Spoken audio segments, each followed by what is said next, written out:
Her yerini böyle demirlerle kapatmışlar. Büyük ihtimal bankaya saldıranlar oluyor. 320, 330, 340, 350, 355 ve birlikler var. Şurası komple 120 TL yapıyor. Peynir dükkanının önünden geçmiş sadece.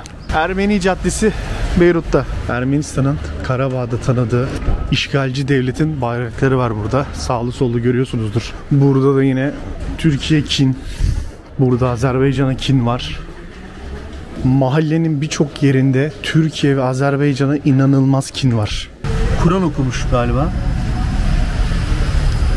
ATM'nin ışığında hem de. 50 dolar bozdurdum. 50 doların karşılığında bu kadar bir para aldım. Hiçbir ışık yanmıyor. Arabaların farıyla aydınlanıyor ortalık. Bolt'tan taksi çağırdım. Burada Uber aşırı pahalı. İnsanlar neden Uber önerdi onu bilmiyorum. Bolt'tan taksi çağırdım. Şimdi taksiciler saldıracak. Bak şimdi geliyorlar üzerime doğru. Bir sürü vardı, hepsini yolladım işte, bu kadar kaldı. Taxi? No, thank you. Official taxi. Thank you. Arkadaşlar Lübnan'a geldim. Lübnan'a girdim. Thank you. Uber taxi. Thank you. İçeride bayağı bir dolandım. Exchange var mı? Baktım para bozacak yer var mı? Para bozacak yer bulamadım. Otobüs baktım, otobüs yok. Bulamadım bir şey. Bolt? Bolt? Yes. Yes, Tolga. Yes. Yes, my name is Tolga. Tolga. Okay, yes. What are you going to say? Downtown.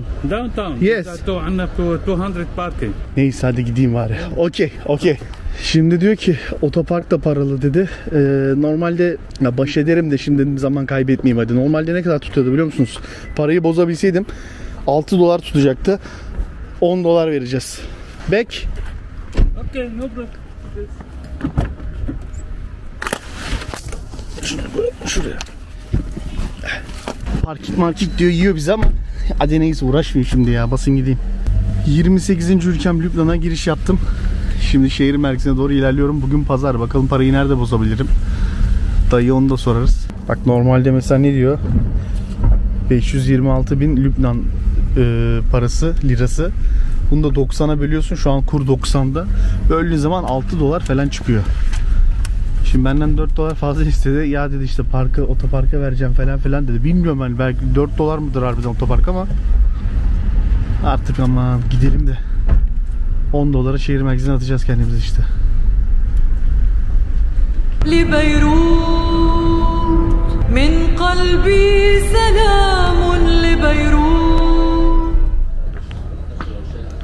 Evet, taksilerin indim geldim. Otelim hemen burada. Ya şimdi dedim ki abi dedim, buralarda var mı hiç hani böyle para bozacağım bir yer? Nereden para bozabilirim falan? Dedi ki pazar her yer kapalı ama dolar geçiyor dedi. Dolar verirsin. Kurda dedi 89,5 dedi. Haberin olsun. Evet, ben burada kalıyorum bu arada. Kaldığım yere geldim. Saat şu anda 9:26. Erken geldim. Normalde saat 2'de check-in yapmam lazım. Kaldığım yer bayağı iyi bir yer. Sağlam, temiz bir mahalle. Lüks bir yer buralar. Şimdi girelim bakalım. En azından çantamı bırakayım diyeyim. Bakalım, çantayı bırakalım. Dışarı çıkalım. Kahve mavi içeriz ya. Ne yapacağımızı ben de bilmiyorum. Abi şimdi otelden çıktım. Bıraktım çantamı. Daha check-in için erken. Saat 2'de normalde yatağıma geçebilirim dedi. Ben ama eşyaları bıraktım. Sağa sola bir kahve söylediler. Oturdum öyle bir. İnternet burada çok kötü. Otelin Wi-Fi'si bile yavaş. Ama burası da şartlar bu şekilde. Zaten ülkede elektrik yok. Normal yani. Şimdi arkadaşlar Lübnan'a girişte herhangi bir zorluk yaşamadım. Pasaportumu uzattım. Kaç gün kalacaksın dedi. Söyledim ve girişimi yaptım. Herhangi bir sorun olmadı. Havalimanından da zaten gelen süreci biliyorsunuz. Nasıl geldim ama buraya gelirken kesinlikle yanınızda biraz bozuk dolar getirin. Yani 5 dolar, 10 dolar yanınızda olsun. Şimdi dedi ki bana her yerde dedi dolar bulacağın yerler kapalı. Ama dedi dolar verirsen dedi kabul ederler. Para üstünde Lübnan lirası alırsın dediler. Burada böyle meşhur yemek yerleri falan vardı. Birkaç yer vardı. Oralara gideyim dedim de oralar da pazar günü kapalı. Pazar günü burası resmen bir hayalet şehri andırıyor. Bakalım bugün ne yapacağız vallahi ben de bilmiyorum ya. Yani nereye gideceğim, ne yapacağım? Ya sim kartım da yok şimdi, yolumu bulamıyorum. Şimdi çevrim dışı harita indirdim ama abi çevrim dışı haritayla ne kadar olmuyor tam. Bana şöyle bir internet olsa en azından önüme bir şey çıktığı zaman bakıyorum bu neymiş, nedirmiş, ne değildir diye. O da yok. Bakalım ya, bir yolunu bulacağız ama beni şaşırtıyor Lübnan. Abi yolda gelirken taksiyle spor yapan insanlar, koşanlar, tabi bunlar kadın, erkek, herkesi var. Hani burada Hizbullah diyorlar mesela ama burada hiç alakası yok. Onların mahallesi var. Belli bir mahalle var da nasıl bu kadar ikiye bölünmüş, nasıl bu kadar keskin böyle sınırlar var anlamış değilim yani. Bir yerde kadın şortuyla koşup spor yapabiliyor. Bir yerde ise yüzünü açamıyor. İlginç bir yer. Nereye gittiğimi ben ne biliyorum. Herhangi bir plan yapmadım. Sadece yürüyorum. Evet, burada kilisenin çanları vuruyor. Beyrut, daha doğrusu Lübnan. Yani Lübnan çok küçük bir yer. İzmir kadar bir yer ülke olarak. Şimdi bir karnımı doyurayım da dedim de bakayım, bak burada da balıklar var. Aslında öyle bir şey mi yapsam ya? Dedim peynir mi alsam, ekmek arası, ama balık daha mantıklı be. Alayım bir tane dardanel ton gibi bir şey. Ton balık falan. Öyle bakayım işime, bakayım neler var burada, ne yesem ya. Şimdi 3.25 şunlar iyi aslında, bak 1.85 ha. Dolar olarak bunlar arkadaşlar bu arada. 60 lira değil şu yani. Bir tane bundan alayım diyorum. Acılı bu galiba. Acılı almayalım, bir de kendimizi yakmayalım ya. 1.65'e şu var. Şu neymiş bu? Abi bir tane ben bundan alayım. Ama bunda da her yerim yağ olacak be. Balık yağı olacak şimdi her yerim, elim ayağım. Hiç gerek yok ona, ben balığa girmeyeyim. Bak buradan bunu aldım. 65 sente bunu aldım. Dolar bu arada. Bir de şimdi ekmek tarzı bir şey alayım. Aslında şunlar var ha. O bu çok be. Bunu ne yapacağım, o kadar yiyemem ki. Şu var bir de 55 sent. 15 lira falan, ikili şöyle bir şey. Bir tane de bundan alayım yeter ya. Bundan bir tane alayım.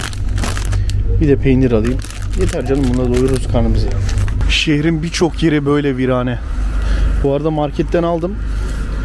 20 dolar verdim işte. 15 dolar olarak para üstü verdi. Şöyle oldu. 20 dolar uzattım. Para üstü olarak bir 15 dolar verdi. Kalan 5 doları da bozuklarla Lübnan lirası olarak verdi bana. Şimdi bir yerde oturup karnımı doyurmak istiyorum ama bakalım nerede oturabileceğiz? Burada oturabilecek bir yer bulabileceğiz mi? Şöyle bir meyve suyu aldım. Muz var, çilek var içerisinde.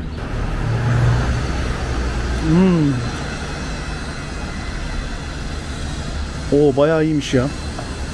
Muzla çileği harbiden hissediyorsun. Başka ne aldım? Peynir almıştım. Bir de şöyle bir şey aldım. Bunun içi galiba peynirli. Deneyeceğim bakayım. Görüyor musunuz bilmiyorum ama içinde böyle çok az peynir var. Peynirli değil bu. Peynir dükkanının önünden geçmiş sadece. O kadar az peynir var. Yani buna peynir diyemeyiz. Bu peynir dükkanının önünden geçmiş. Allah'tan aldım ben zaten. Şöyle peynirler aldım. Sözde peynirli olan ekmeğimizin içine koyalım, bunlardan dolduralım. Oha, bunun tarihi mi geçmiş lan? Şuna bak ya. Vallahi bunun tarihi geçmiş ha. Yesek mokok olacağız. Bir de mideyle uğraş. Oha ya. Bitmesine sadece 2 ay kalmış. Oha.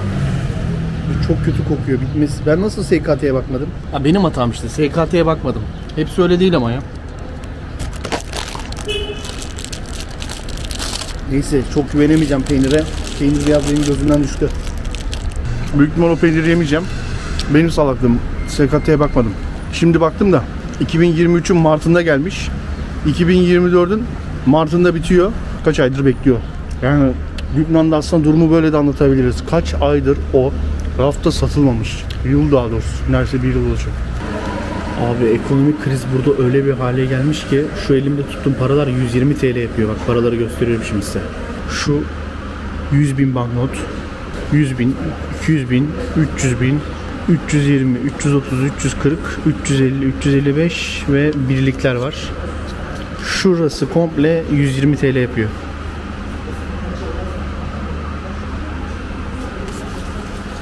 Ekonomik krizin boyutu. Sadece 120 lirada bu kadar para aldım. Herhalde burada bir 100 dolar boşsanız nasıl gezersiniz siz düşünün. Parayı taşıyamazsınız herhalde. Burç Hamut diye bir yere geldim. Bu Burç Hamut mahallesi tamamıyla Ermeniler yaşıyor burada. Vallahi çıktım öyle şansa, buraya doğru yürüyordum öyle. Baktım haritadan. Bu ileride ne var diye de. Ermeni mahallesiymiş burası. Şimdi oraya doğru gireceğim bakayım. Bakalım burada neler var, neler göreceğiz. Ama bugün pazar. Bugün neredeyse kimse dışarıda yok. Herkes evinde ya. Yağmur yağıyor. Yağmur biraz dursa Filistin kampı vardı burada. Oraya gidecektim. Filistin mülteci kampı. Oraya gidemiyorum. Hava çok yağmurlu. Nedeni şu. Elektrik telleri sallandığı için hava da yağmurlu. Çarpma ihtimali çok yüksek. Birçok insan orada hayatını bu nedenle kaybediyormuş. Size komik geliyor belki ama gerçekten de insanlar bu yüzden hayatlarını kaybediyorlarmış. Burada da tüm dükkanlar kapalı. Hepsi. Pazar hayat yok ya. Burç Hamid, evet. Ermeni Street diyor zaten. Ermeni Caddesi. Beyrut inanılmaz bir yer. Ben Beyrut'u şöyle isimlendiriyorum. Bence burası Mardin'in ülke olmuş hali. İnanılmaz çok farklı çeşitli insan var. İnanç var.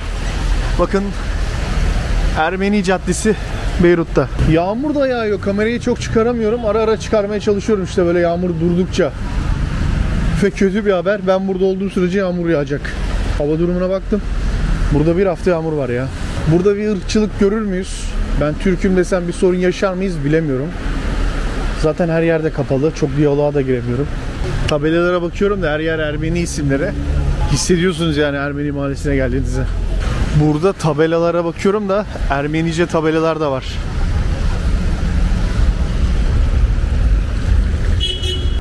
Ermeniler bayraklarını asacak kadar burada nüfuslular. Burada Azerbaycan'a da isyan etmişler. Şurada Azerbaycan'a biraz isyan etmişler. İşgal eden onlar, isyan edenler onlar. İlginç. Ama ne kadar isyan ederler istesinler, Karabağ Azerbaycan'ındır. Ama birçok noktaya da Ermenistan bayrağını asmışlar. Birçok noktada gördüm, birkaç yerde daha gördüm. Bakın burada da var. Hemen burada da önüme çıktı yine. Azerbaycan'a tepki yazıları var birçok yerde spreyle. Bazı yerlerde böyle bayrak asmışlar. Birçok yerde görüyorsunuz. Bu sokağa girdim de bu sokakta gördüğünüz gibi bayrakları görüyorsunuz. Sözde Karabağ Devleti'nin bayrakları var. Ermenistan'ın Karabağ'da tanıdığı işgalci devletin bayrakları var burada. Sağlı sollu görüyorsunuzdur. Şöyle piksel piksel olan. Bakın buraya da yine koymuşlar. Buralarda da var.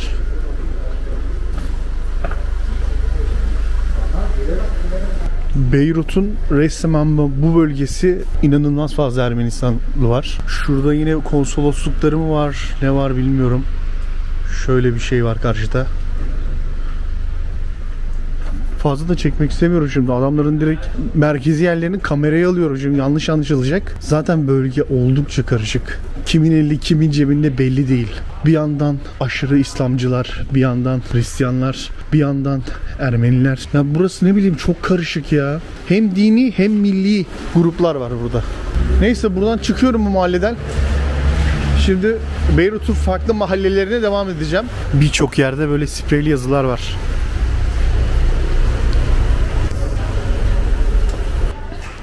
Burada da yine Türkiye kin. Burada Azerbaycan'a kin var.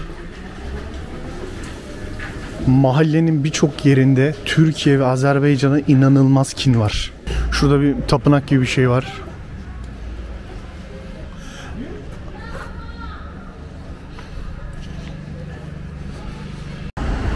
Ermeni mahallesinden çıkıyorum artık. Çünkü çok güvenli değil içerisi. Her yerde Türkiye ve Azerbaycan adına çok ağır ithamlar var. Küfürler var. Yani orada birisi ben nerelisin dese, Türk'üm desek altından kalkamayacağımız şeyler olabilir. Buradan gidelim bakalım. Nereye gidecek ben de bilmiyorum valla. Yol üzeri şöyle bir hamburgerci buldum. Bakın burada fiyatlar dolar üzerine. Fiyatların hepsi dolar olarak veriliyor. Para üzerinde ise Lübnan lirası veriyor. Kur da bu şekilde. Az önce mesela dolar verdim. Para üstünde Lübnan lirası olarak aldım. Şimdi bekliyorum bakalım. Ne kadar tuttu? 5,5 dolara bir hamburger söyledim. Ortalama 160-170 lira falan yapıyor galiba. Yeniden geldim kaldım mahalleye. Hostele gideyim dedim. Hem bir yatağımı bulayım. Bakalım hangi yatağı vermişler. Hem ona bakayım. Hem telefonumu şarj edeyim. Hem de kameramı biraz şarj edeyim. Ondan sonra zaten tekrar atacağım kendimi dışarı. Gezmeye devam edeceğiz.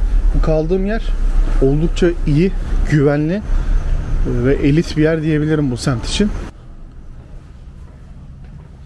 Bu arada kaldığım yeri de çekeyim istedim. Şöyle bir odada kalıyorum. Şuradaki yatak benim. Şu da çantam. Prizim falan var hemen yanımda. Bir tane de lambam var şöyle. Burada kalacağım. Yatağı falan temiz. Bayağı güzel. Duşlukları var. Tuvaletleri falan temiz. Herhangi bir sorun yok. Şimdi biraz ben dinlendim. Şu telefonumu şarj ettim. Biraz da uyudum, dinlendim. Kendime iyice geldim.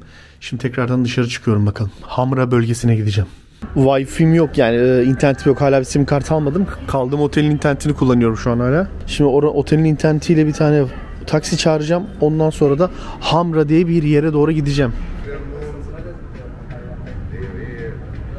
Taksiyi çağırdım. Şimdi Hamra'ya doğru ilerleyeceğim. 318.000 Lübnan lirasına götürecek. 318.000'i de kara borsa fiyatına söylüyorum. 318.000 bölü 90 yaparsak 3,5 dolara gideceğim Hamra bölgesine. Şimdi aşağı doğru iniyorum. Taksi geçer şimdi buradan. Hamra denilen bölgeye geldik. Taksiden indim. Haberiniz olsun, aklınızda bulunsun daha doğrusu. Taksiye bindiğiniz zaman Lübnan'da yani paranızı tam verin. Çünkü para üstünü siz istemezseniz vermiyorlar. Bahşiş olarak görüyorlar. Bilginiz olsun. Taksiye para verdiniz mi para üstünü isteyin. Beklemeyin adam niye vermedi diye. Onlar onu bahşiş olarak görüyor. Hamra buranın Eminönü'sü diyebilirim. Yani bizde Eminönü neyse Lübnan'da da Beyrut'ta da Hamra öyle bir yer. Biraz daha hareketli olmasını bekliyorum bugün buranın. Çünkü pazar günü şehrin geneli zaten ruh gibi. Ama Hamra'nın biraz daha canlı olmasını bekliyorum. 50 dolar bozdurdum. 50 doların karşılığında bu kadar bir para aldım. Şunun hepsi 50 dolar. Şunun hepsi 50 dolar yapıyor. So much. 50 dolar yeter bize. Eğer biterse de 2 tane daha 20 bozuk dolarlarım var. 20 dolar bozabilirim. Ama buraya geldiğinizde aklınızda bulunsun, direkt 100 dolar bozayım demeyin. Neden diyeceksiniz? Kur her gün değişebiliyor. Bugün mesela 90, yarın 93 olabilir, 95 olabilir. Bilginiz olsun. Düşmez ama çıkar. Dolar kuru burada bu şekilde. O yüzden hemen paranızı bozmayın. Yetecek kadar bozun. Az önce 50 doları gördünüz yani ne kadar para verdi. Yani 100 dolar bozayım deseniz burada paranızı koyacak yer bulamazsınız. Cebinize kalın kalın gezersiniz vallahi. Şehrin bazı yerlerinde böyle çok güzel grafitiler görebiliyorsunuz. Trafik ışıklarının hiçbiri yanmıyor. Şehrin birçok yerine böyle trafik ışıkları yanmıyor ya. Patlamadan sonra Lübnan'ı çok geri atmış. Ya bu ülke yıllarca iç savaşla boğuşmuş. Tam huzura ereceğiz, tam toparlayacağız derken bir de liman patlayınca Lübnan tamamen yıkılıyor. Ekonomisi tamamen batıyor. Bu arada limandaki patlama denize doğru olmuş. Eğer şehre doğru olsaydı belki de buraları gerizemiyorduk. Buralar olmayacaktı belki de. Tam şu karşıda Barbar yazıyor ya, oraya geldim. Buranın falafeli çok iyiymiş. Sırf o falafeli denemek için buraya geldim. Burası Lübnan'ın en ünlü falafelcisiymiş. Ha, falafel karşısı. Okey. Falafel için şuraya yolladı beni. Burası sandviç yapıyor sadece. Falafeli de burası yapıyor. Bu Barbar, hepsi Barbar'a ait ya. Bu Barbar mıdır nedir? Her yerde var. Ah, burası. Ya burada 3-4 tane restoran. Birisi falafel yapıyor, biri başka bir şey yapıyor, biri başka bir şey yapıyor. Hepsi Barbar'a ait ama. Selamünaleyküm. Yes, one falafel. Şimdi kamera açık ya, arkadaşlar şov yapacak galiba. Gaza geldiler. Falafel. Bir tane ikram ettiler. Bakayım, deniyorum bakayım bir. Oba. Good. Best. Vallahi çok iyiymiş be. Bursalılar bilir. Bizim orada çarşamba var. Full Suriyeli. Orada bir falafel denedim. Bununla alakası yok ama bu felaket bir şey olmuş. Sorry. You need all this? Only. Yes. Abi Photo for sandwich. çok iyi yapmışlar be. Arkadaş şimdi kameraya çekiyorum ya, şovunu yapıyor. Yalnız falafeli harbiden çok iyi yapıyorlar. How much dolar lira. Lübnan lira. Yes, 230,000. 230 Lübnan lirası. Yani bunu da 90'a bölersek 2,5 dolar şu, yani şunu yediğim 2,5 dolar falan tutuyor. Şimdi ödemesini yapayım ben. Şimdi bizde çek dediler, ben de çekeyim dedim bari. Falafellerimizi şimdi yiyeceğim. 2,5 dolar tuttu bu yiyeceğim falafel ama bayağı başarılı. Best falafel. Yes. Best falafel, yes. Very good falafel.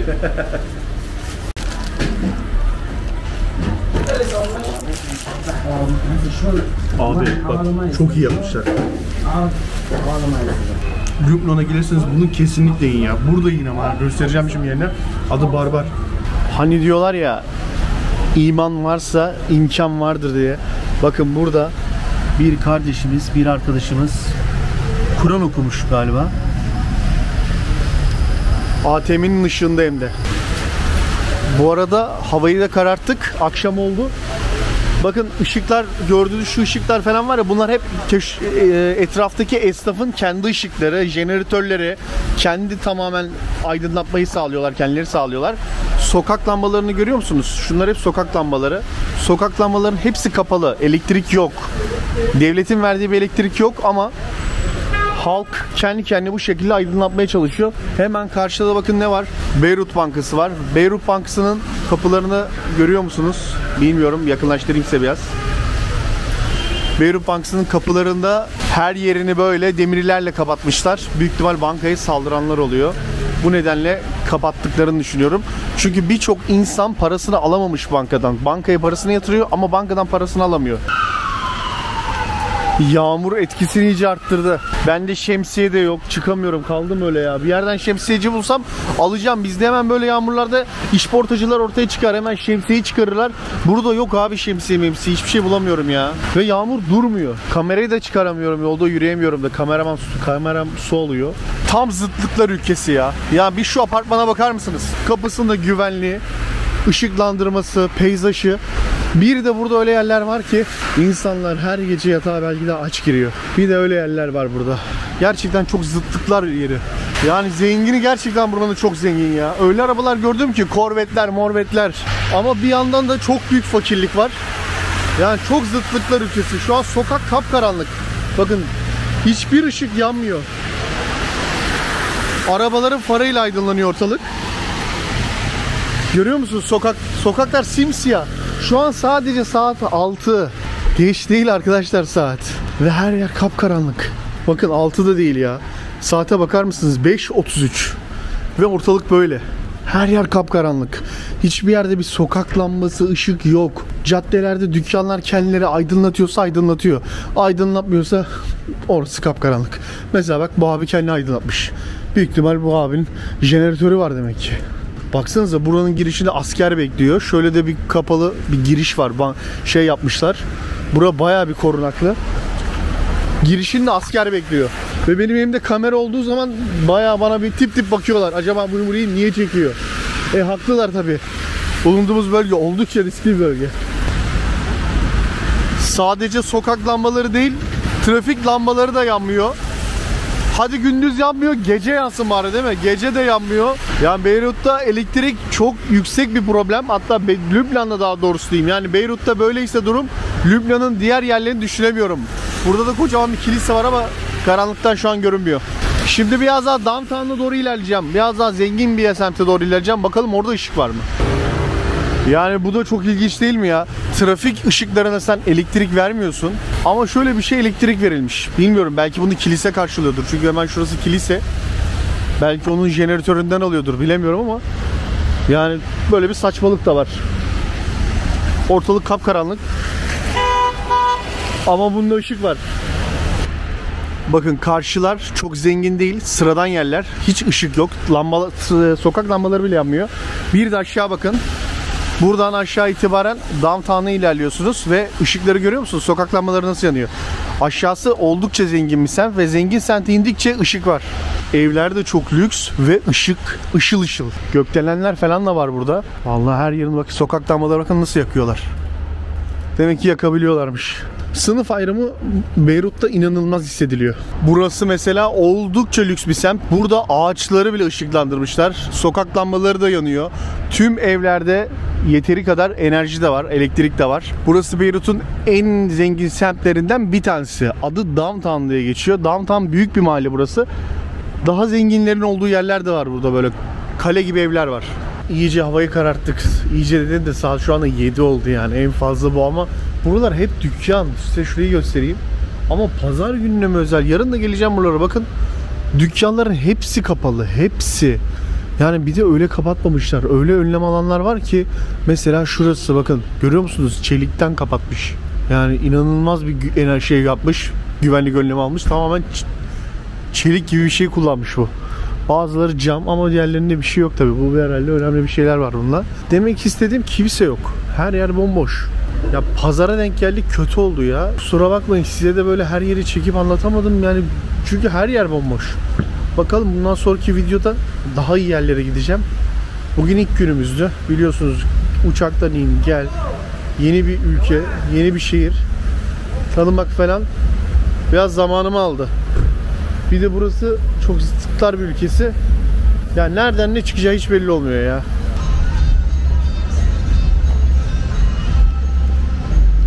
Yani bakın şuralara bakın, her yer ışıl ışıl. Çok lüks mağazalar var burada. Yani burada bulabileceğiniz en üst seviye mağazalar burada arkadaşlar. En üst seviye. Zaten her yerin ışığından anlıyorsunuz.